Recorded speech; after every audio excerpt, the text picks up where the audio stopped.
Ang tagal naman. Kanina pa tayo dito eh. Parang wala sila po. Talagang mga gerero. Ano po? Hindi mo alam kung pinagtataguan tayo. Talagang busy-busy lang. Hindi ka papahirapan ng mga yon. Siguradong pipirmahan nila yan kasi takot lang nila, ano? Basta sabihin mo galing yan sa akin. Kung Jackie! Kung Jackie! Magandang araw po. Nita po. Kung busy po kayo, no? Sobra. Nagmamadali nga kami. Ang galing timing mo, ah. Kung Jackie, di ba nag-usap na po tayo dati? Ito po yung listahan ng mga items na pwede niyong bilhin sa amin. Sandy. Murang-mura lang po. Pwede po natin mapag-usapan yan. Mura po lahat sa amin.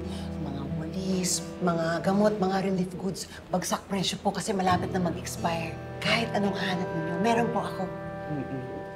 Ay, sino tong dalawang to? Kasi ni asawa mo, pinagpalit mo ba siya dito sa dalawang to? Grabe kasi po. Popogi, eh, oh. Joker pala kayo ko. Joker, Hindi tayo close, no? Excuse me. Teka, si Marcing po, meron siyang kausap ng mga dealer kung saan kami makakakuha ng mga items sa murang halaga.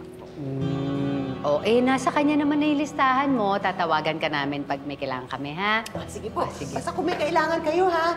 Kay Marcing at Nita, malaki ang kita. Wow, may slogan. Oo, parang commercial. Tara.